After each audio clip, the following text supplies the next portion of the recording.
यह एक 33 केवी sub station है जिसका सिर्फ एक काम है, जब हम आराम से सो रहे होते हैं तो लाइट कट कर लेना और फिर हमारी गालियां सुनना। ऐसा क्यों होता है इसको तो हम डिटेल से समझेंगे ही, लेकिन इसके भी सीनियर सब स्टेशन होते हैं जो इनको सप्लाई करते हैं। जैसे यह एक 132 केवी सब स्टेशन है, इसके ऊपर 220 केवी सब स्टेशन होते हैं, इसके ऊपर 400 केवी सब स्टेशन होते हैं। अब इनके भी ऊपर 765 केवी सब स्टेशन होता है, पर हम 400 केवी तक की ही बात करेंगे। इसका रीजन आपको आगे समझ आ जाएगा। हम डिटेल से पावर जनरेशन से लेकर हमारे घरों तक इलेक्ट्रिसिटी पहुंचने का सफर को समझते हैं, लेकिन हमारी डिमांड सिर्फ 440 वोल्ट की है। तो फिर 400 केवी की लाइन जिसमें लगभग 4 लाख वोल्टेज फ्लो करता है, इसका क्या पर्पज है? हम एक प्रैक्टिकल एग्जाम्पल से समझते हैं। राजस्थान में एक शहर है कोटा, जहाँ पर सुपर थर्मल पावर प्लांट लगा हुआ है। यहाँ कोयले से बिजली बनाई जाती है। इस पावर प्लांट को स्टेट गवर्नमेंट ओन करती है। यहाँ पर टोटल 7 जनरेटर लगे हुए हैं जो मिलकर 1240 मेगावाट की पावर प्रोड्यूस करते हैं। हमने सिर्फ एक जनरेटर को शो किया है कॉम्प्लेक्सिटी से बचने के लिए। अब इस पावर को पूरे राजस्थान में डिस्ट्रीब्यूट करना है, जिसके लिए सबसे पहले जनरेटर का जो पावर आउटपुट है उसको एक ट्रांसफॉर्मर में फीड किया जाता है। इस ट्रांसफॉर्मर का नाम है step up transformer. Basically generator 11,000 या 15,000 वोल्टेज का आउटपुट देता है और इसको ट्रांसफॉर्मर की हेल्प से 4 लाख वोल्टेज तक स्टेप अप किया जाता है। मोस्ट इंपोर्टेंट बात, स्टेप अप ट्रांसफॉर्मर सिर्फ जनरेटिंग स्टेशन पर ही अवेलेबल होता है। इसके बाद सभी स्टेप डाउन ट्रांसफॉर्मर होते हैं। ट्रांसफॉर्मर के आउटपुट को इस स्विच यार्ड में भेजा जाता है। इसकी वर्किंग हम आगे डिटेल से समझेंगे, लेकिन बेसिकली स्विच यार्ड का काम यह होता है कि यह मल्टीपल फीडर आउटपुट में देता है। जैसे यहाँ पर मल्टीपल टावर लगे हुए हैं और यह सभी टावर राजस्थान के अलग अलग डिस्ट्रिक्ट तक पावर लेकर जाते हैं। अब यह 400 केवी की लाइन है। मानकर चलते हैं कोटा से इलेक्ट्रिसिटी जयपुर में पहुंचती है और कोटा और जयपुर के बीच में लगभग 250 किलोमीटर की दूरी है। यदि हमने जनरेटर से निकले हुए 11,000 वोल्ट को सीधा ही जयपुर के लिए भेज दिया तो पावर लॉस की वजह से 11,000 वोल्ट 7 से 8,000 वोल्ट तक रह जाएगा। एक इंपॉर्टेंट बात मैं आपको बता देता हूं, यहाँ पर कंफ्यूज मत होना। एक होती है पावर, जैसे कोटा में जनरेटर ने पावर जनरेट की 1240 मेगावाट और इस 1240 मेगावाट में इतने वाट होते हैं जो आप स्क्रीन पर देख सकते हो। यदि हम इसको 1000 से डिवाइड कर दें तो इतनी बिजली की यूनिट यह सभी जनरेटर मिलकर बना रहे हैं। अब बिजली कंपनी का यही टारगेट रहता है कि यह पूरी की पूरी यूनिट हमारे घरों तक पहुंचे ताकि वह हमसे बिजली का बिल ले सके। लेकिन मान लो जयपुर पहुंचते पहुंचते यह यूनिट सिर्फ 1 लाख ही रह गई, तो यह जो ऊपर के 24,000 यूनिट थे यह तो रास्ते में खत्म हो गए, जिसकी वजह से बिजली कंपनियों को नुकसान होता है, क्योंकि इस नुकसान का पैसा हम तो देंगे नहीं। हम तो हमारे घर का मीटर जितनी यूनिट दिखाएगा उसी के पैसा देंगे। तो यह जो पावर का लॉस हो रहा है, इससे बचने के लिए वोल्टेज को बढ़ाया जाता है। एक्चुअल में पावर वोल्टेज और करंट का प्रोडक्ट होता है, तो पावर हमेशा फिक्स रहती है, लेकिन हम वोल्टेज और करंट को ट्रांसफॉर्मर की हेल्प से कम ज्यादा कर सकते हैं। तो जब हम वोल्टेज को बढ़ाते हैं तो करंट कम हो जाता है। अब ज्यादा करंट होता है तो ट्रांसमिशन लाइन का जो कंडक्टर होता है उसका टेम्परेचर बढ़ने लगता है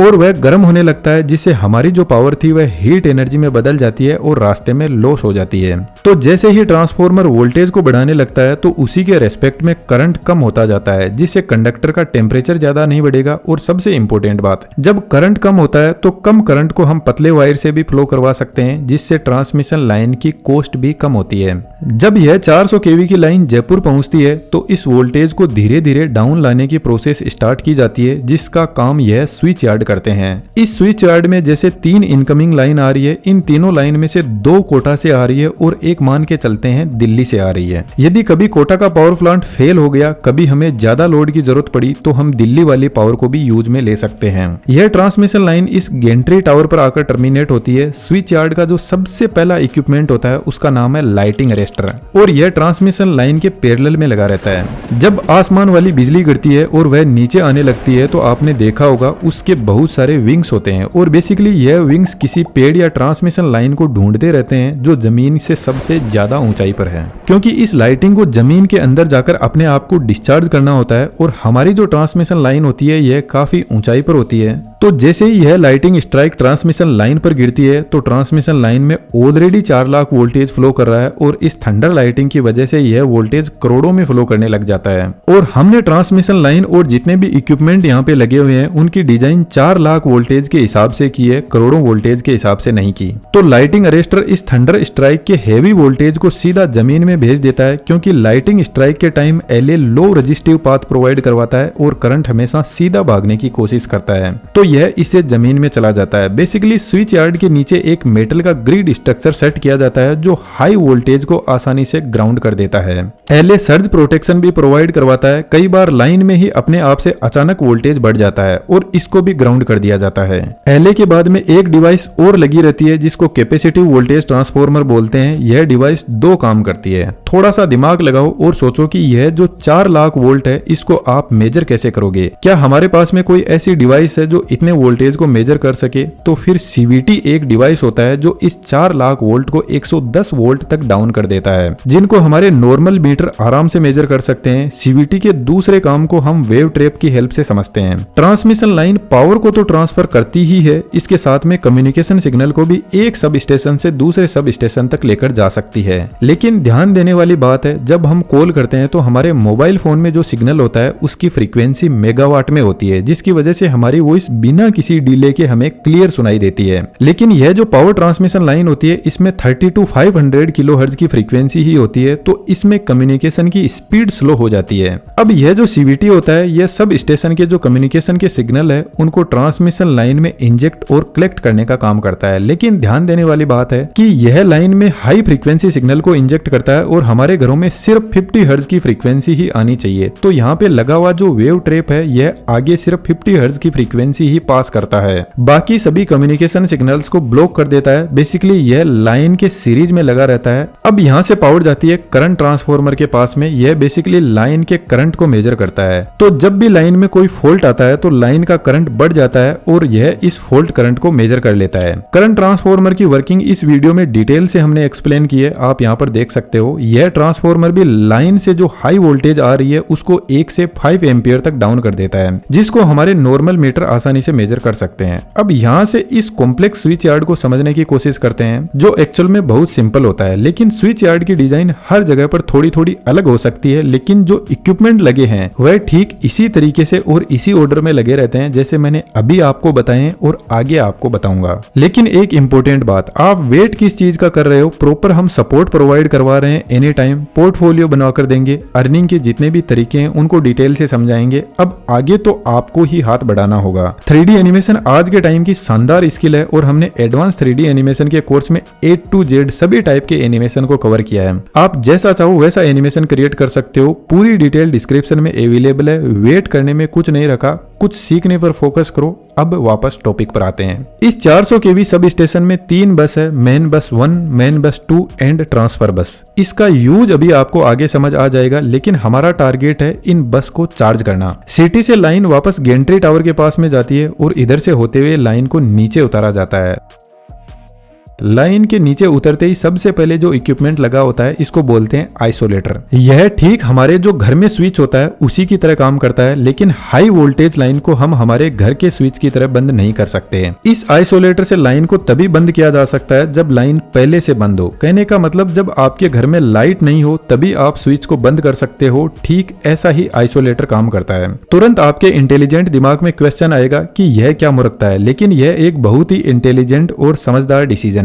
जब लाइन चालू रहती है और हम इस आइसोलेटर को ओपन करते हैं तो आप देखोगे हाई वोल्टेज की वजह से आइसोलेटर के कॉन्टेक्ट तो अलग हो गए, लेकिन फिर भी हेवी स्पार्किंग की वजह से कनेक्शन बना हुआ है और इस हेवी स्पार्किंग की वजह से आइसोलेटर के जो कॉन्टेक्ट है वह गर्म होकर पिघल जाते हैं। तो आइसोलेटर कभी भी ऑन लोड लाइन को ब्रेक नहीं कर सकता। तो लाइन ब्रेक कैसी होती है इसको समझते हैं। आइसोलेटर के आगे लगा रहता है एक और करंट ट्रांसफॉर्मर। इसके बारे में अभी हमने बात की थी। यह भी फॉल्ट करंट को मेजर करने का काम करता है। करंट ट्रांसफॉर्मर के आगे लगा रहता है सर्किट ब्रेकर। यह हमारे घर में ठीक एमसीबी स्विच के जैसे होता है, जो जब भी किसी को करंट लगता है तो ऑटोमेटिकली बंद हो जाता है। सर्किट ब्रेकर के आगे एक और आइसोलेटर लगा रहता है और इस आइसोलेटर से सप्लाई मेन बस 1 को दी जाती है, जिससे मेन बस चार्ज होती है। अब एक फॉल्ट कंडीशन लेते हैं जिससे पूरा कंसेप्ट आपको क्लियर हो जाएगा। मान लेते हैं स्विच यार्ड से जब लाइन निकलकर आगे जाती है तो कहीं पर कोई वायर जमीन पर गिर गया और एक बड़ा लाइन टू ग्राउंड फॉल्ट हो गया। तो सबसे पहले यहाँ पे लगा करंट ट्रांसफार्मर चेक करेगा कि करंट एकदम से ज्यादा बढ़ गया है, इसका मतलब कहीं पर फॉल्ट हुआ है। यह सिग्नल दिया जाएगा सर्किट ब्रेकर को और सर्किट ब्रेकर इस हाई करंट की वजह से लाइन को ट्रिप कर देगा, जिससे आगे की पूरी लाइन की सप्लाई बंद हो जाएगी।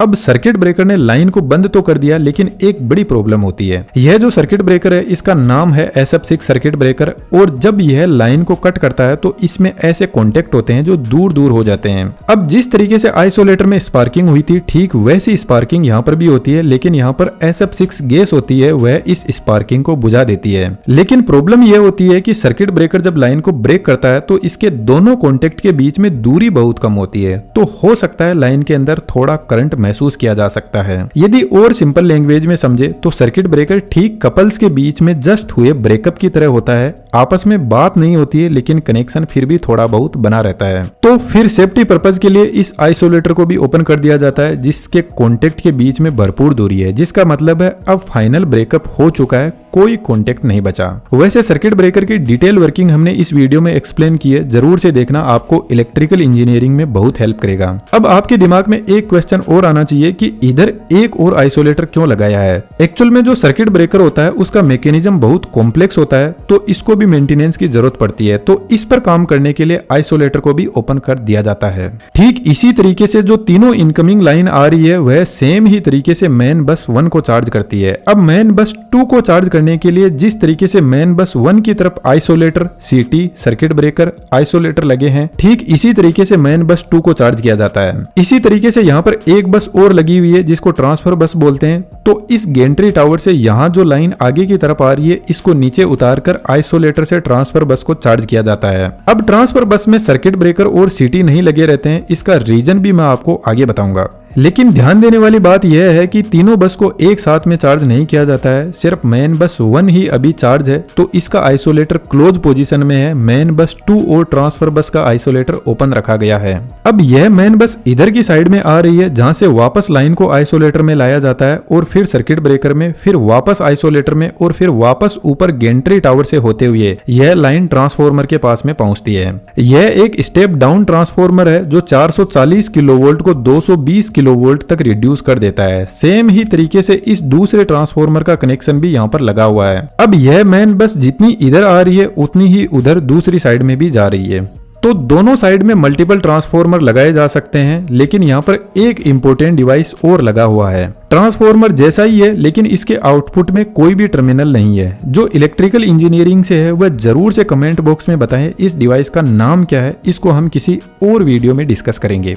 अब मैं आपको बस का कॉन्सेप्ट आसान भाषा में समझाता हूँ। मान लेते हैं यह जो ट्रांसफार्मर है यह जयपुर में जिधर गवर्नमेंट ऑफिशियल्स रहते हैं उधर की तरफ सप्लाई दे रहा है, और यह वाला जो ट्रांसफार्मर है यह आप और हम जैसे लोगों की कॉलोनी में, मानसरोवर कॉलोनी में सप्लाई दे रहा है। अब मान के चलते हैं कोटा वाली साइड से जो सप्लाई आ रही है वह किसी रीजन की वजह से बंद हो जाती है और दिल्ली से आ रही सप्लाई चालू है, और वह इतनी सफिशिएंट नहीं है कि गवर्नमेंट ऑफिशियल वाली साइड और मानसरोवर कॉलोनी दोनों साइड में सप्लाई दी जा सके। तो सिंपल सी बात है, आम जनता वाली साइड में जो लगा हुआ सर्किट ब्रेकर है सबसे पहले इसको ओपन किया जाता है और हमारी लाइन को बंद कर दिया जाता है, और गवर्नमेंट ऑफिशियल्स के एयर कंडीशनर आराम से चलते रहते हैं। बेसिकली हम बिजली वालों को गाली निकालते हैं, लेकिन उनके पास यह प्रोटोकॉल्स होते हैं कि पोस्ट एरिया की सप्लाई बंद नहीं होनी चाहिए, कंडीशन जो कुछ भी हो, और यह प्रोटोकॉल भी गवर्नमेंट ही बनाती है जिनको हम वोट देते हैं, और यह राजस्थान की बात नहीं है, ऑल इंडिया में ऐसा ही होता है। अब इन मल्टीपल बस के कॉन्सेप्ट को समझते हैं। जैसे यह कोटा वाली लाइन आ रही है और यह कुछ इस तरीके से मेन बस 1 को चार्ज कर रही है, लेकिन कभी मेन बस 1 के इक्विपमेंट में भी प्रॉब्लम आ सकती है और इस पर भी मेंटेनेंस का काम चल सकता है। तो फिर ऐसी कंडीशन में मेन बस 1 के आइसोलेटर और सर्किट ब्रेकर ओपन किए जाते हैं और मेन बस 2 को चार्ज किया जाता है।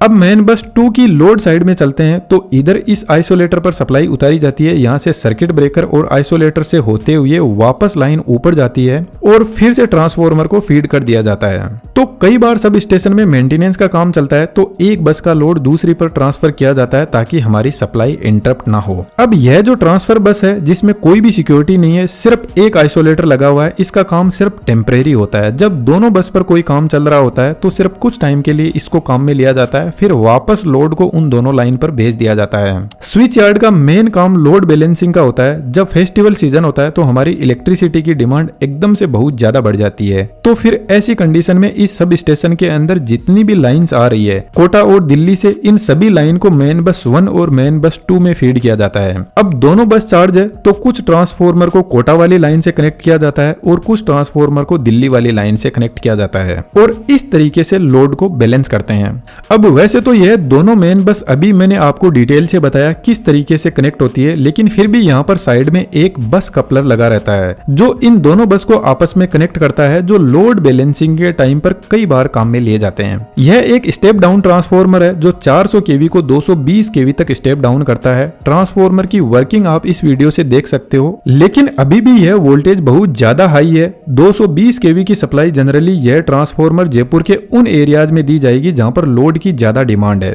जैसे मान के चलते हैं यह 220 केवी का सब स्टेशन जयपुर के गवर्नमेंट ऑफिशियल्स के एरिया में बना हुआ है और यह वाला ट्रांसफॉर्मर ठीक इसी तरीके से जयपुर के मानसरोवर कॉलोनी में सप्लाई भेज रहा है। इस तरीके से जयपुर के जो बड़े एरियाज है जैसे तहसील लेवल पर भी कुछ 220 केवी के फीडर्स भेज दिए जाते हैं, तो एक सब स्टेशन से मल्टीपल फीडर निकलते हैं जिनको अलग अलग एरिया में भेज दिया जाता है। अब यह जो 220 केवी का सब स्टेशन है यह ठीक 400 केवी वाले सब स्टेशन की तरह ही काम करता है, लेकिन जब इस सब स्टेशन से पावर बाहर निकलती है 220 केवी को यहाँ पे लगा हुआ ट्रांसफॉर्मर 132 केवी तक रिड्यूस कर देता है। अब इस स्विच यार्ड से भी मल्टीपल फीडर निकलते हैं जो और फिर छोटी छोटी कॉलोनियों में जाते हैं। जैसे मान के चलते हैं कॉलोनी ए और कॉलोनी बी में यह फीडर पहुंच गए। अब यहाँ पर जो सब स्टेशन है यह 132 केवी को फिर से 33 केवी तक रिड्यूस कर देता है और इस सब स्टेशन से भी बहुत सारे मल्टीपल फीडर निकलते हैं। जैसे मान के चलते हैं किसी इंडस्ट्री को बहुत ज्यादा पावर की डिमांड है तो एक फीडर इसने इंडस्ट्री को भेज दिया 33 केवी का। अब यह पावर वहां पहुंचती है तो यहाँ पर एक ट्रांसफॉर्मर और लगाया जाता है जो 33 केवी को 440 वोल्ट तक डाउन कर देता है। एक फीडर को हम रेलवे के सब स्टेशन के लिए भेज देते हैं, इसी तरीके से एक फीडर को जयपुर के ग्रामीण एरिया में भेज देते हैं। तो यहाँ पर भी 33 का एक और सब स्टेशन बना देते हैं लोड बैलेंस करने के लिए, जो 33 केवी को 11 केवी तक रिड्यूस कर देता है।